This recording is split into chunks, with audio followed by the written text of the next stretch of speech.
All right, and we can go ahead and get started. I'll turn it over to Ms. Conley. Thank you. All right, thank you, Ms. Sims. And I want to welcome our students, parent guardians, and families to our Bridge Builder Academy session tonight. I'm Jenna Conley, Henrico Gifted Education Specialist, and I want to thank Miss Alexa Sims and Miss Adrienne Cole Johnson for planning and coordinating this timely session.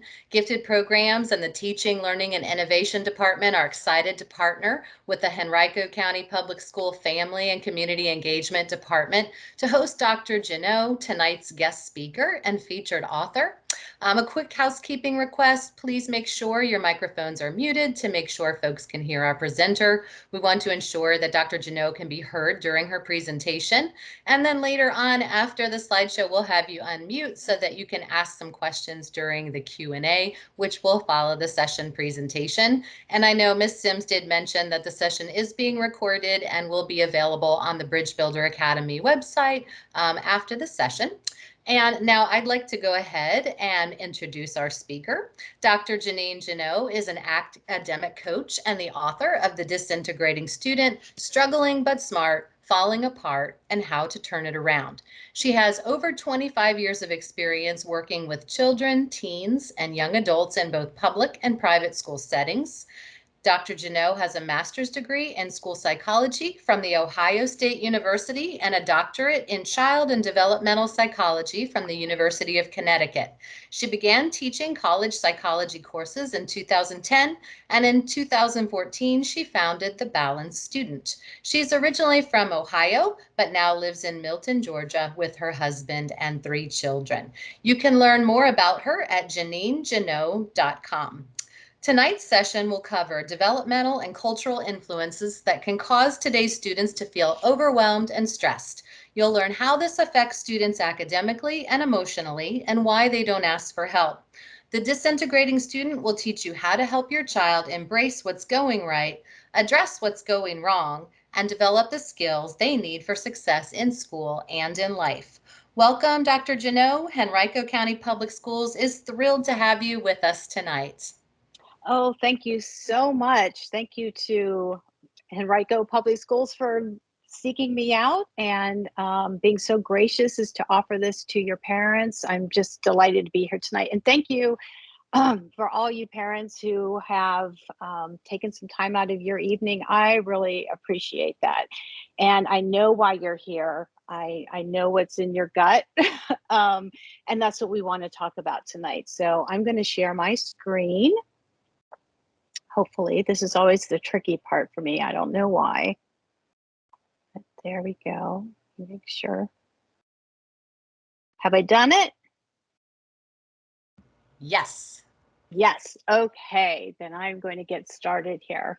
So I want to talk to parents tonight about how we can help our students thrive in the high stakes achievement culture we find ourselves in right now. Just a little bit. So Jenna did a great job of giving my background as to kind of, what I've done, but how I did those things is kind of a little bit of an interesting story because I never intended to write a book. I never intended to teach college. All these things sort of came about in just raising my own children. So when I moved from Ohio to Georgia, my daughter was in preschool, and I ended up teaching preschool. I had been just out of the workforce up until that time, raising my 2 older children. And so when my youngest was 4 or 5, or I guess 4, I started teaching preschool in her preschool. And then when she got into elementary school, I started teaching college. So at that point, there I was teaching college, coming right off of teaching preschool. And my kids were elementary, middle school, and high school. And I had the most incredible bird's eye view of what was happening to our children, across the spectrum in school. So what I was seeing, and all my children just happened to be identified as gifted. So they were all in kind of a high achieving, kind of that high achieving track, had high achieving friends. And that's what led me to realized that the end product, the college students that I was starting to teach, they did not have the skills. They were overwhelmed. They were so stressed out. A lot of the learning hadn't seemed to transfer. And I was just very concerned that I was seeing the stress, and the anxiety kind of tick downward in our kids in school, and the end product not really being what we had intended.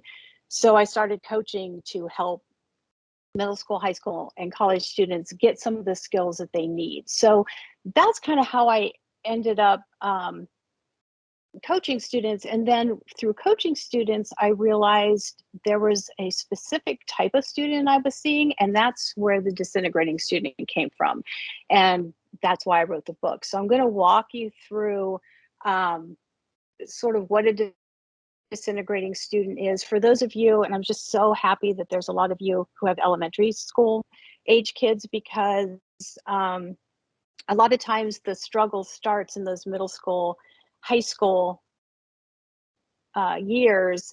And really, I'm just always very happy to talk to elementary school parents, because it's kind of here's what is potentially coming, and here are some thoughts to kind of perhaps make the journey a little bit easier for you and your child. So even if you're not experiencing struggle right now, I hope you can listen as far as like, what could you do if you see it coming? So as soon as you can see the struggle on the horizon, there are things that we can do. So just to gut punch everybody right from the beginning, what are the things that keep you up at night when you think about your kids? I'm guessing if you're anything like me, I have 3 kids ranging from 25 to my youngest just went off to college. So she's 19 right now. So I've kind of been there, done that, having a whole different experience with my children right now. But the things that keep us up at night when our kids are in school, or school age, their grades, how are they doing? Motivation is a huge thing, particularly since, the pandemic has been on scene, and we've had to kind of remake and reinvent school so many times for our kids. Motivation has really been impacted. It's likely you're worried about how their study habits, how they're studying, how they're showing up as a student. Maybe your child has a really negative attitude around school. We worry that they're too stressed, they're not getting enough sleep, they're on their screens and tech too much. Most kids I know, whether I see them in coaching or just happen to know them, they're not great at time management. The procrastination is what they do very, very well. Many kids are disorganized. And the thing with us parents is we may be finding ourselves in that position of having to kind of helicopter or being a micromanager, and that can be really uncomfortable for us. We don't want to do that, but we feel like we have to do that. And that ends up resulting in a bunch of power struggles and conflict with our kids.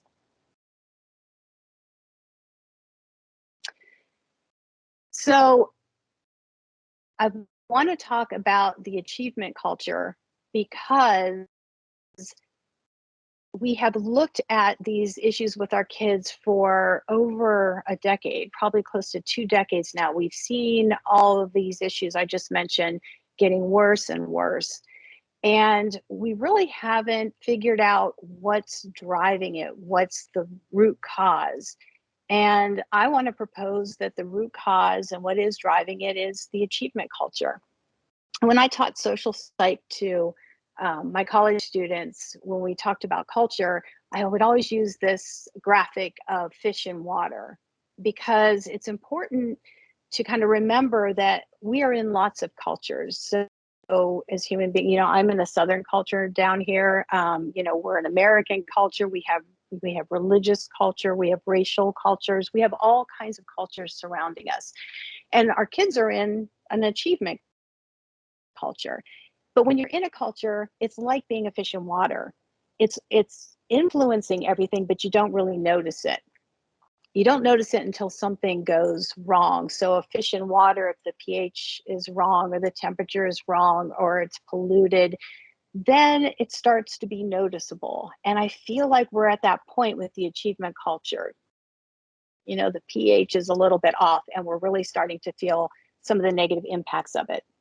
So what I mean by an achievement culture, achievement is great. That's why we put our kids in school, right? We want them to achieve. No argument there. The issue is how we are defining success for our kids in the achievement culture. So we do it mostly by data. So our kids feel a little bit like data points. We're measuring their success by their grades, their GPA, their standardized test scores. Even at the elementary level, there are different kinds of tests and markers that we're rating them on. We're rating the teachers on. Awards, scholarships, class rank for schools who still do that, whether they get accepted into college. And how this translates to our kids is, man, there is no room for failure here. It is just, we need to meet all the benchmarks and check all the boxes. So again, we've been doing this for decades now. And while we've started noticing it, I'd say probably a good 10 years. Like I said, I was noticing it when my daughter, who's now a freshman in college, was in elementary school. I could see it happening. Now we're kind of seeing the outcome. And it's uncomfortable. The outcome is that our students in high achieving schools are now named at risk at the same level for mental health issues as children who live in poverty, who live in foster care, who have incarcerated parents, or have recently immigrated. That's sobering. And keep in mind, these data were collected prior to COVID.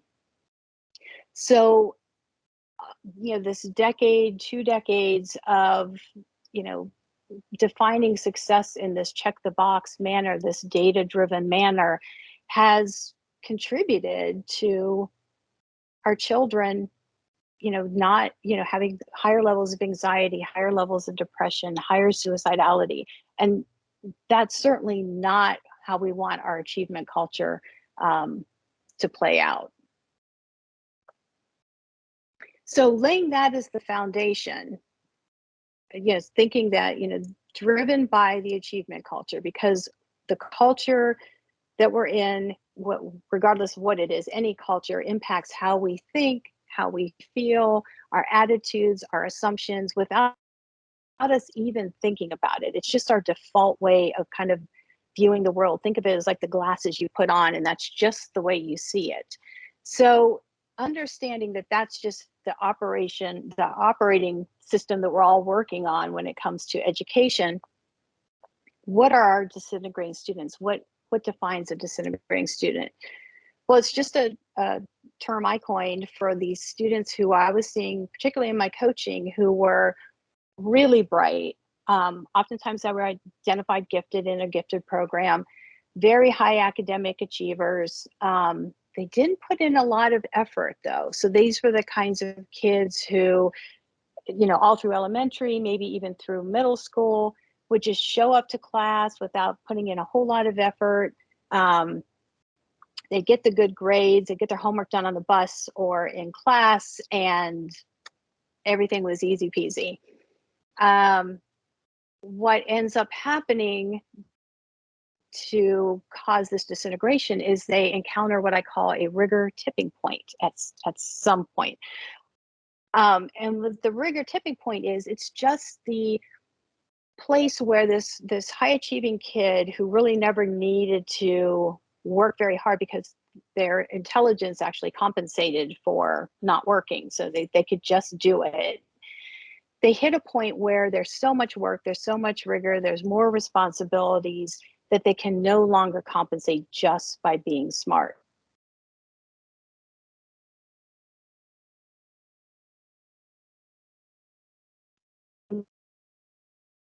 Now, 8th grade was a very common rigor tipping point. 10th grade, sometimes it's that freshman year in college. Down here in Georgia, we've actually, our middle schoolers, 7th and 8th graders, are taking high school level courses. So what I've seen over the last couple years is that rigor tipping point has started to tip downward, because ninth graders now are sometimes taking sophomore and junior level courses. So they are disintegrating a little bit faster because it is outpacing their ability to develop the strategies and skills that they need.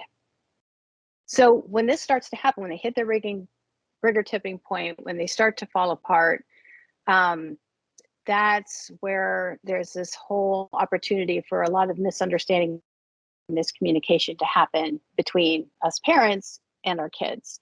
And it usually starts off with grades are starting to be inconsistent. So, typically a student kid is starting to bring home C's here and there. Maybe they're not handing some things in. It's just not quite right. And a parent says, "Hey, what's going on? I noticed you got a C." And the kid says, "I don't know." They're not lying. They really don't understand what's going on. So what you have to understand about this stage of this whole disintegration process is we have stories in our head that explains what we think is going on with other people in our lives. So I want to share this has been pretty consistent over the years, and what I've learned parents are telling themselves and what students are telling themselves in this situation. Parents' stories are around, my kid is all of a sudden lazy, they're unmotivated, they don't care anymore. They don't care that about their reputation. They don't care about keeping their GPA high. They don't care about going to that college.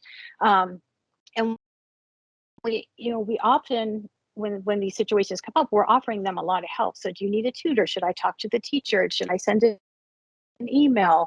Can I help you? We offer all this help. Our kids typically will turn us down. And so then that becomes part of our story that, well, they must be in control. They're deciding that they don't want help. And so they are lazy and unmotivated.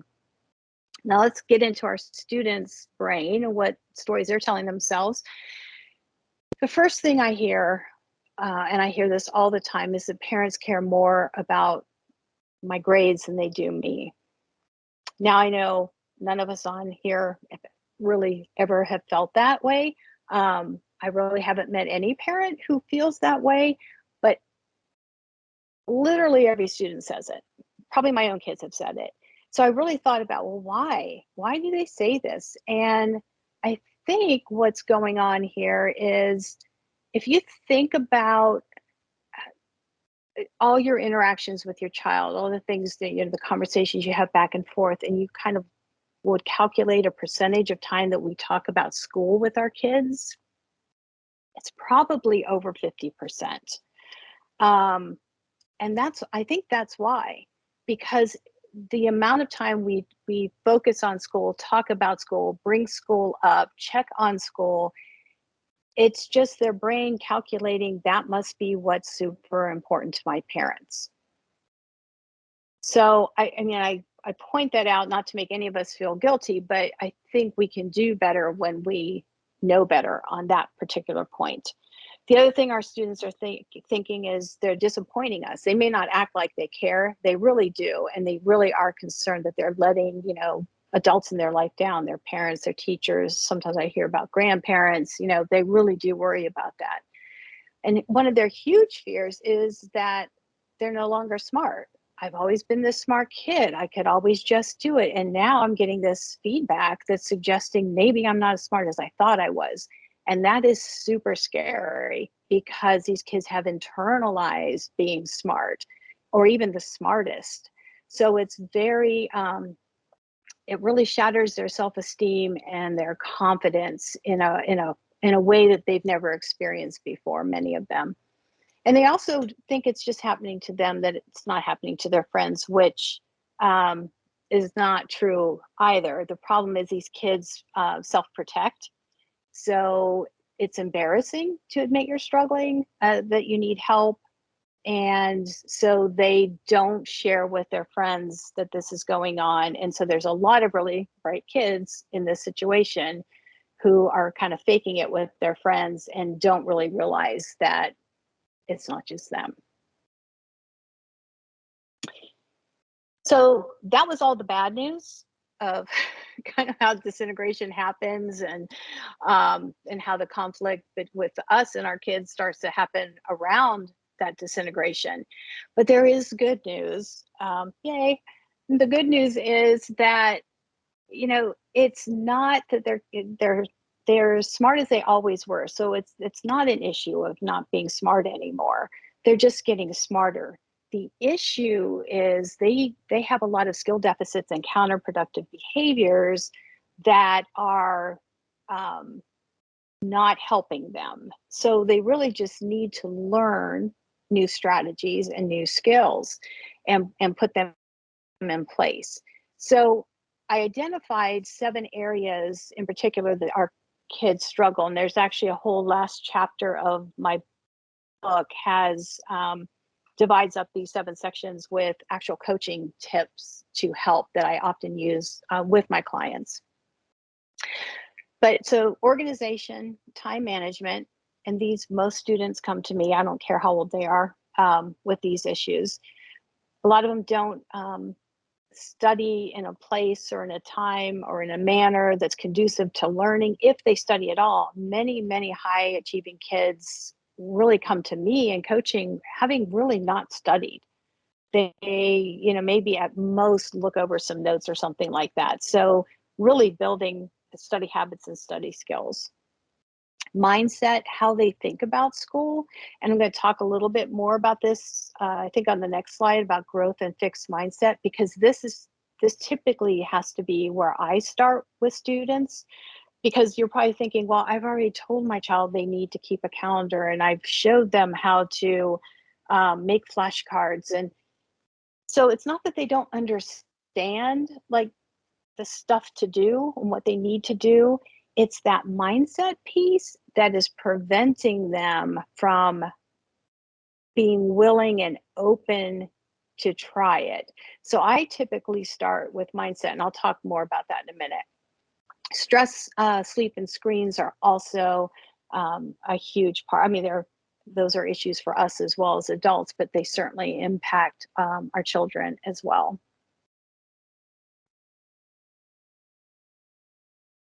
So how can we help? I think that's something we always want to know. What I say about the impact that we have in this process is that we are super well intentioned with our kids on all of this. All the help that we give them is coming from a place of love.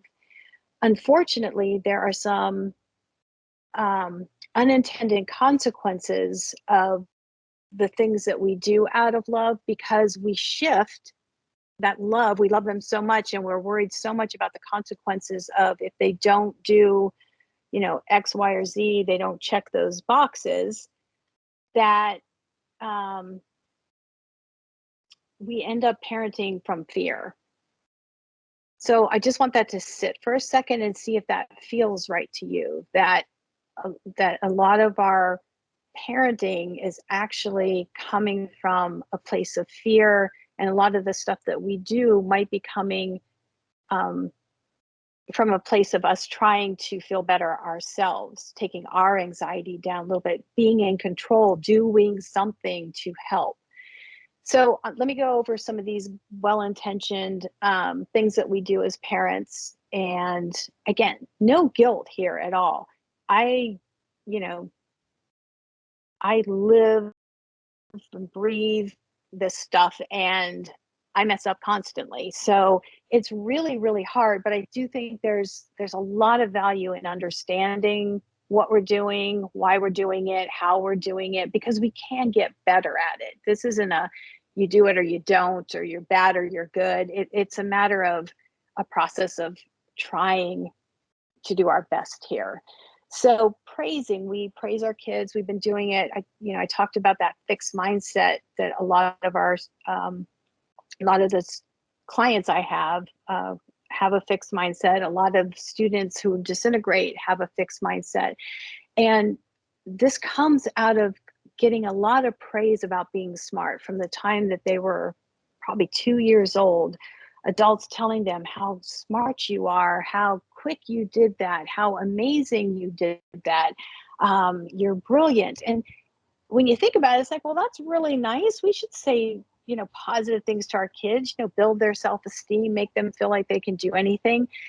The problem is what we've learned over decades is that tends to backfire, because what happens is those kids internalize, I'm a smart kid. And then it becomes a part of who they are. So then when they start to get that inconsistent feedback that maybe you're not as smart as you thought you were, who am I now? Everybody loved me because I was really smart, and now it looks like I'm not very smart. So that praising the person, we were praising the thing about them that they couldn't control. That's what helps develop these fixed mindsets that gets our kids kind of stuck in that space. And so what we want to do is we want to be able to, praise them for their effort. Because when we get our kids in a fixed mindset, what's happening there is they are, they're in self-protection mode. So they will self-handicap to protect themselves. They will, they will, self-sabotage. So they'll start not handing things in or not studying on purpose, because that would give them an excuse for not doing as well as they should. These kids, when they get in that fixed mindset, they don't like to put in a lot of effort because they never had to, one. And two, their whole experience with kids trying really hard and working really hard were not the smart kids. So I'm not comfortable putting in effort because that's not who I am. These kids don't like to ask for help because it's embarrassing, and they feel like, I'm smart enough, I should be able to figure out this stuff myself. And they also tend to shut down when we give them feedback. So that's part of that self-protection. We actually have brain scans where we can look at kids' brains, and we've identified whether they have a fixed or growth mindset, and we give them a challenging task and then give them feedback. And we see the students with the more fixed mindset brains pretty much go dark when the feedback's given. It's just like they're saying, talk to the hand. While the kids who have the opposite of a fixed mindset is a growth mindset, and those kids, their brains like lighting up all over the place. In other words, they're eating it up because they look at that feedback as an opportunity to learn something.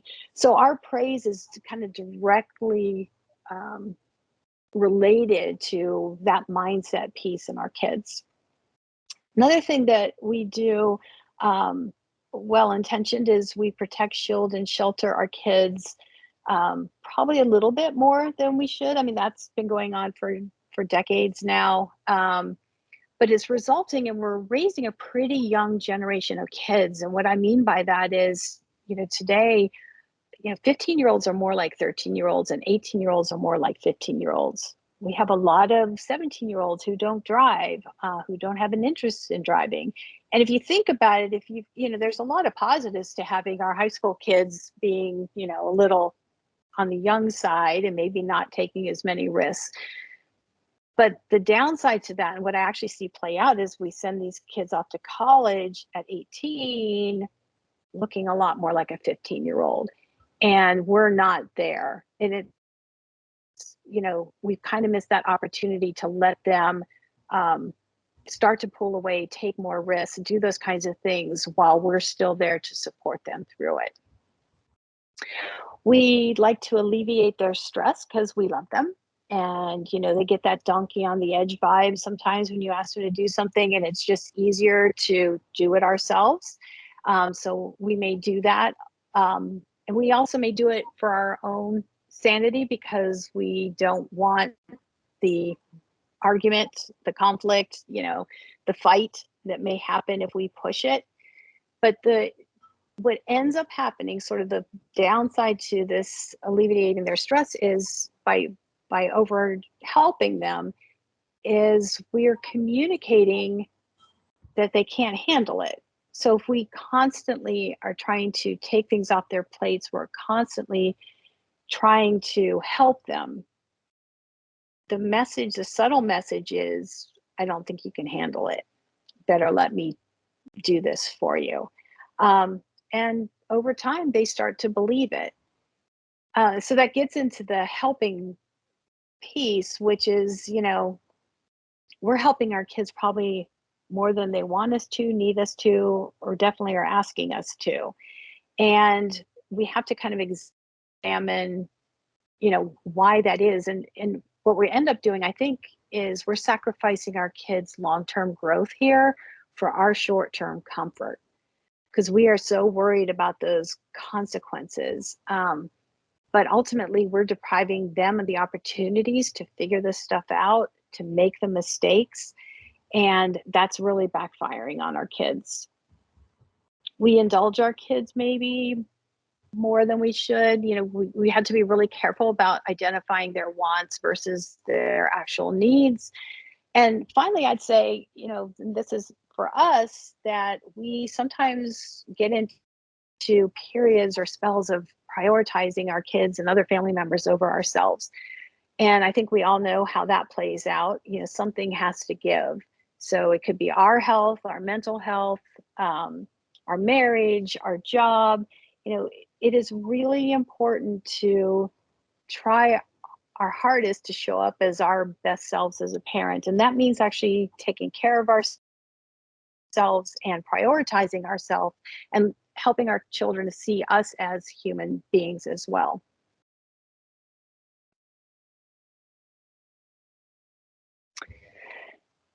So if all those things are not quite working out the way we had hoped, all well-intentioned, but maybe starting to backfire, particularly as our kids get into middle school and high school, because developmentally, we're kind of fighting against what their brains are built to do at that point, which is push away from us. They're kind of half kid, half adult, and they need to practice all of that. So it does become a big struggle around those middle school years and older. What we have to focus on as parents is, what do we control? So, a lot of power struggles happen because we think we control stuff around our kids. So if we say something like, you have to study for this test, you have to eat your whatever, you have to go to sleep at 10 o'clock. If we say those things to our kids, the reality is that's not actually in our control. So we're making some declarations, but ultimately the learning, the eating, the sleeping, those things are only within our children's control. So we kind of have to flip the script here and say, what do we actually have control over? And that's ourselves. So one of the things I think it's really important to recognize is, when we're dealing with our kids, if we recognize that we might be parenting from a place of fear, especially when things start getting rough, that we have to remember that the situation, it's not about me, the mom, the dad. It's about what's going on with my kid. I actually put this sticky note on my bathroom mirror, and it stayed up there for years because I really struggled with this, because it was always me reacting. My kid coming home from school and me saying, how'd that test go? Did you turn the thing in? Did you talk to the teacher? Da, da, da, da, da, da. And my kid's just looking at me like, oh my gosh, please make it stop. It was a terrible greeting to my child, but that was about me. I had been holding on to that all day and just needed to let it go. So that's the first thing, and to work on improving communication with our kids. This is absolutely key, and this is in our control. And honestly, the heavy lifting falls to us around communication. Our kids aren't going to come up to us and say, hey, I really think we should sit down and talk about what's going on with school. They're not going to do that, but we can start to make communication a lot more productive, instead of it being more around, intense conflict kinds of things. And the way to do that is to, again, coming from that, it's not about me place, being really empathetic in how we listen to our kids and to be an active listener. So that means, we have to actually be showing up in the conversation, not on our phone, not distracted by something else. Even if you have to say, hey, I need to put a pin on this for a second. And then I'll come back to you. But we want to give them our full attention. We want to be empathetic and listen to them through their brain, not our brain. Our middle-aged brain, what does it do? It immediately goes to, oh, well, here's what you need to do. Did you do this? Have you talked to this person? You know, we are problems. I'm a professional problem solver. So this is a huge problem for me. But if we can listen to what they're saying, oftentimes that's all they want. They just want to offload and tell us what the issues are. They don't want us to problem solve. And when we jump in and try to problem solve, it shuts down the conversation and it really annoys them. I was so bad at this. I had to come up with a thing with my daughter, my youngest, because she would offload all the time. And again, I would jump in. So she just reminds me, she'll just say, you're doing it. I don't want you to problem solve, or I just want you to listen. And that's my cue. I've asked her to do that for me to go, oh, yeah, okay, and just listen. Our communication needs to be collaborative. Our goal is to be warm and supportive. It turns out that those are the two things that protect our children from a mental health standpoint, having a warm, supportive adult in their life. That's it. We can all do that. It just seems almost too simple, like we should be doing something else, but we really have to remember that is our goal, is to show up and support them. Living out loud. So that is something I think is we should consider our superpower as parents. You could call it modeling. I call it living out loud, especially something like, our kids, they've been watching us since they were born, like every second. They're paying attention to everything we do. What we do speaks louder than what we say. And I will hear from students like, yeah, my parents tells me not to, but they do it. So they notice that kind of stuff. So notice that disconnect. And also living out loud means, wow, you know what? I have a really fixed mindset around this thing. And I am going to really work on accepting this challenge and trying to put in more effort.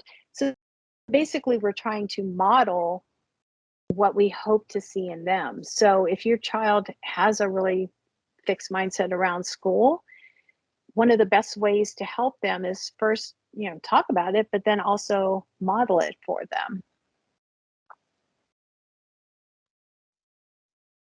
So this, I just kind of want to bring it back to the achievement culture. What would this mean now if we parented a little bit differently? What is our goal for the achievement culture? What do we hope our kids are immersed in their educational experience? And I think our definition of success needs to shift from those data points to our children's curiosity and their actual learning and mastery and growth and resilience. And this is more values driven. This is more about, if you think about employers today, there is so much uncertainty out in the world.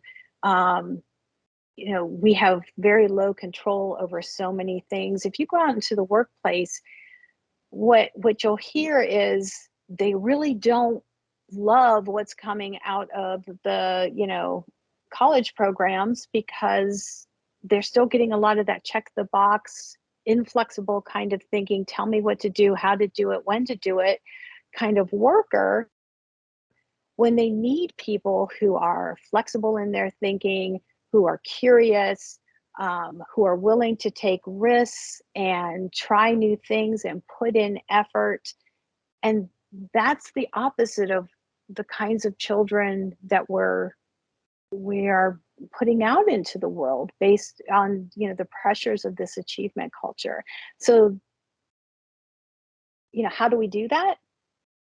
Changing a culture is a huge ask. And I have no idea how to, shift the entire culture. I think it's going to take a lot of time. I think we're making small little incremental steps in the right direction. But again, going back to what can we control? And what we can control here is how are we defining success in our own family?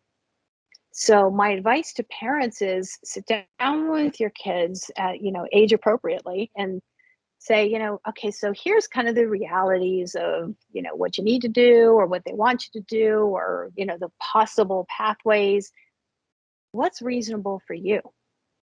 What does success look like for you? What do you want?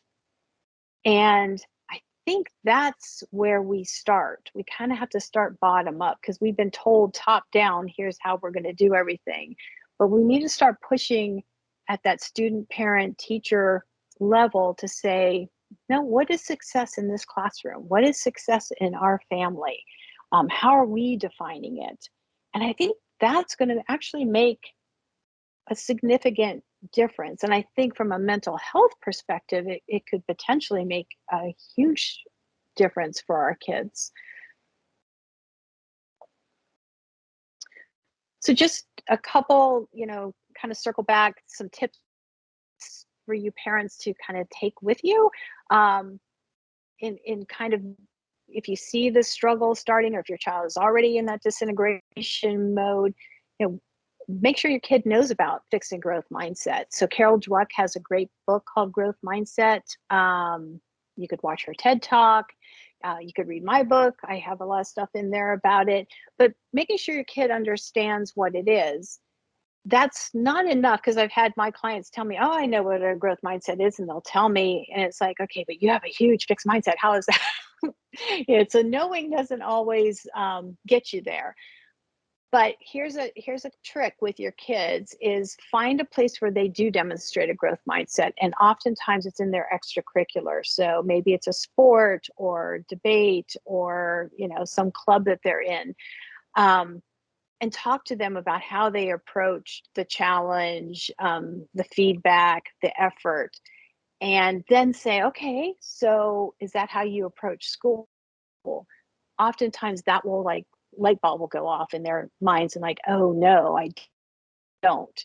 So that's a really great in to start teaching the mindset to your kids.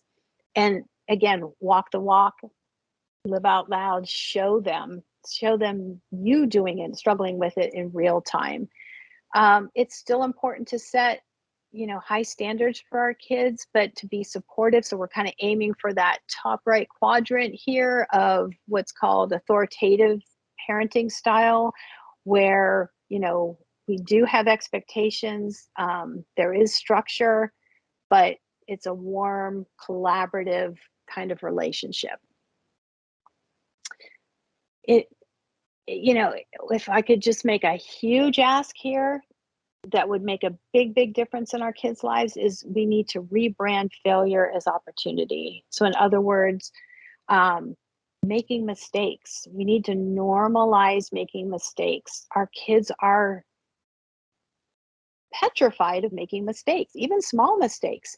One way to do that would be to start sitting around the dinner table every night and saying, all right, so let's see who made a mistake today, and make it kind of a fun competition. No judgment, just maybe you can laugh about it. And I just think that would be helpful on many levels. We want to value the learning over the grades. So, and the process over the product. So letting our kids know this is that whole, we care about you more than we care about the grades. Set realistic goals for growth. That's been an issue, particularly with the pandemic of, we kind of doubled down at the beginning of this year thinking everything was going to be normal. I can tell you our kids are not back to normal. I've called them disoriented this year. They've really struggled with what happened over the last year and a half. They were not ready and they still are struggling. So you know, if we're operating on those old set of expectations, you know, kind of pre-pandemic, it's probably not playing out very well right now. Praise the process, not the person. I think I mentioned that already. And start giving your kids, you know, really helpful feedback and helping them accept helpful feedback, because you do not want your child to graduate from high school, go off to college. The world is not as kind as we are. And so they need some practice dealing with having some struggle. So I think that's a great gift we give our kids. So that's what I had to say about the disintegrating student. I would love to, you know, have some back and forth, some questions from you guys and some conversation. I'd love it if you connected with me. I'm a little bit everywhere. I don't do a ton out there, but I do like to stay connected with people. Everything that you might want to find out about me is on my website, JannineJannot.com. I even have a newsletter and parent tip sheets there as resources if that might be something you're interested in. So thank you for your attention. Let me unshare my screen.